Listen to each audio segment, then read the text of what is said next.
ভৌতিক, রহস্যময়, গা ছমছমে ভূতের ঘটনা শুনতে কে না চায়।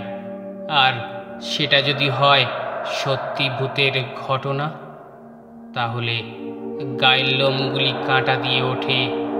রাত্রে বাইরে বেরোলে মনে হয় পিছনে কেউ একটা দাঁড়িয়ে আছে। এই রকম গা ছমছমে সত্যি ভূতের ঘটনা নিয়ে আমাদের আজকের নিবেদন রাত ৯টার বাঁকুড়া লোকাল।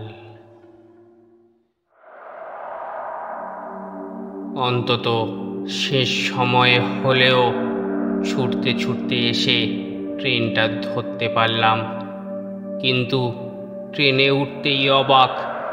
লোক কোথায়? এত বড় একটা কামরায় ৪-৫ জন লোক ছড়িয়ে ছিটিয়ে বসে আছে। অনুতোষ ঠিকই বলেছিল, এ সময়টায় এ ট্রেনে তেমন ভিড় হয় না। দরকার হলে শুয়ে শুয়েও আসতে পারবি, তবে দেখিস ঘুমিয়ে পড়িস না। ট্রেন কিন্তু ঠিক রাত ৯টায় বাঁকুড়ায় পৌঁছাবে। তা যে পৌঁছাবে সে ব্যাপারে কোনো সন্দেহ নেই।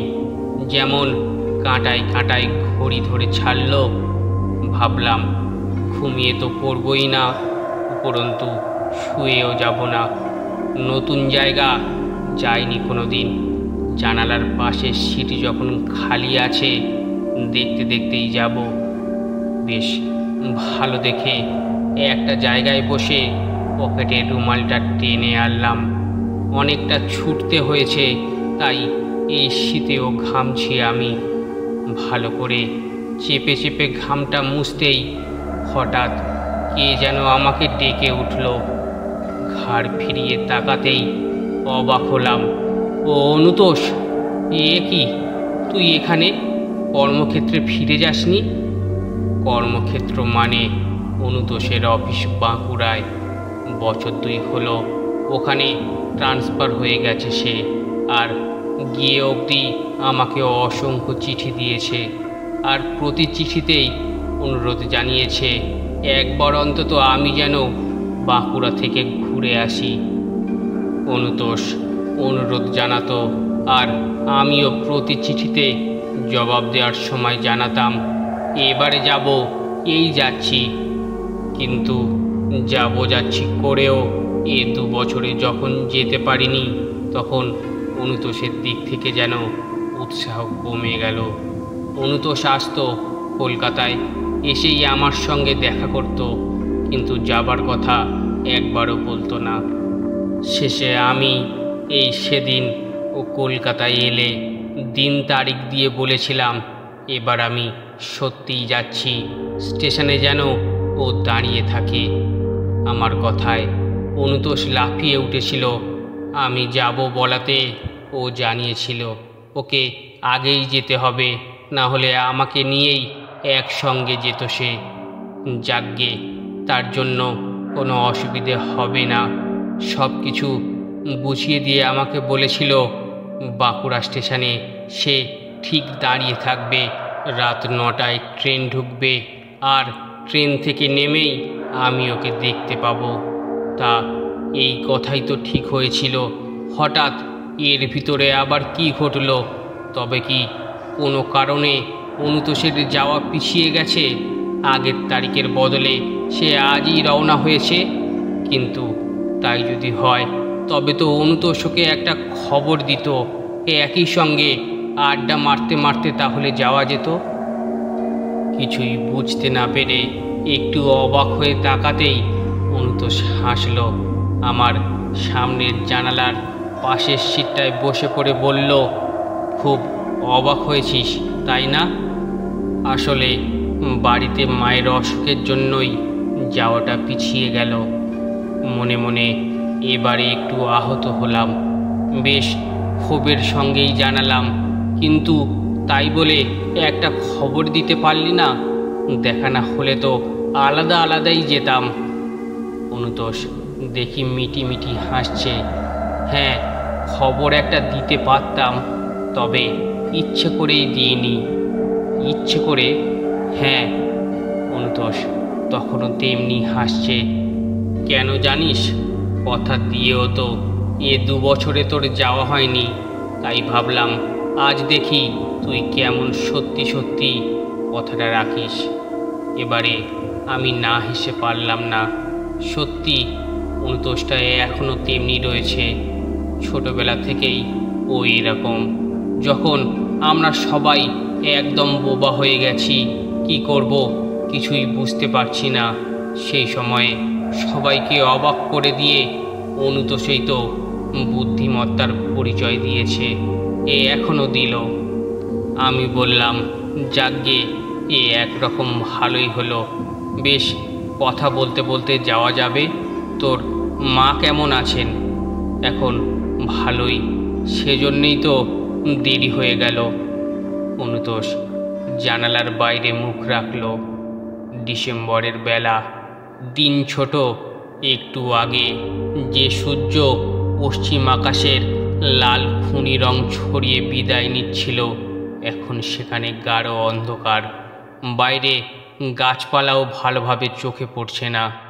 বেশ ঠান্ডা লাগছিল। আমার দিকে জানালার কাঁচটা নামিয়ে অনুতোষকে বললাম, তোর দিকেরটাও নামিয়ে দে অনুতোষ, ঠান্ডা আসছে। ধুস, ঠান্ডা কোথায়, আমার তো ভীষণ গরম লাগছে। গায়ে বোধহয় ফোসকা পড়ে গেল। এই দেখ।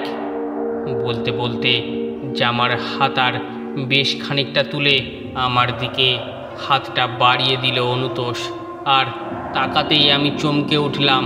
অনুতোষের বাহুতে ছোট ছোট আঙুরের মতো 2-3টে ফোসকা। কি রে, ডাক্তার দেখাসনি?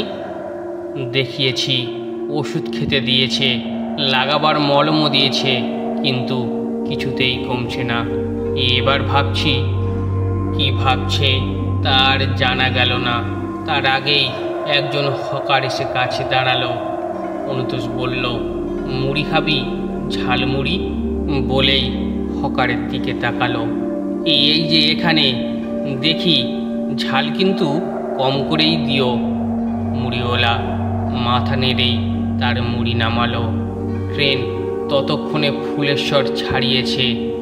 জানালা দিয়ে একবার তাকিয়ে স্টেশনটা দেখে অনুতোষ জানালো, বুঝলি, আমার আর ওখানে ভালো লাগছে না। কবে যে আবার কলকাতায় আসতে পারবো? বিষণ্ণ হয়ে আমার চোখে চোখ রাখলো অনুতোষ। আর সেই সময়ে আমি চমকে উঠলাম। অনুতোষের চোখের ভিতরটায় যেন মনি নেই, শুধুই অন্ধকার। কিন্তু তাও এক ঝলক মাত্র, পরে আবার সেই চোখের বিষণ্ণতা ফিরে এলো। এমন সময় ঝমঝম করে শব্দ উঠল। অনুতোষ ও আমরা দুজনেই বাইরে তাকালাম। আধো অন্ধকার, আধো আলো, তারই ভেতর দিয়ে ট্রেন ছুটছে। এখন রূপনারায়ণের ওপর দিয়ে। অনুতোষ লাফিয়ে উঠল, আরে কোলাঘাট, আমরা একবার পিকনিকে এসেছিলাম, মনে আছে? থাকবে না আবার? ইলিশ না পেয়ে তুই তো জেলেদের নৌকায় চলে গিয়েছিলি। কেন?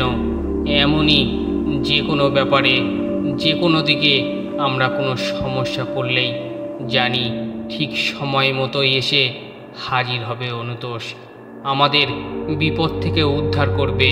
তাছাড়া ছোটবেলা থেকেই আমরা একসঙ্গে পড়াশোনা করেছি।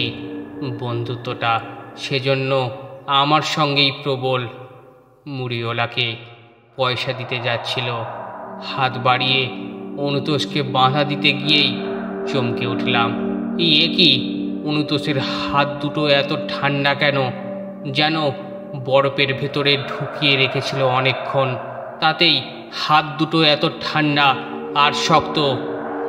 কিছু বলতে যাচ্ছিলাম, তার আগেই অনু জানালো, কি হলো, অবাক হলি? আসলে ভয়ে আমার হাত পা এমনই ঠান্ডা মেরে আসছে যে তোকে বলবো কি। কেন? আমি জিজ্ঞেস করলাম।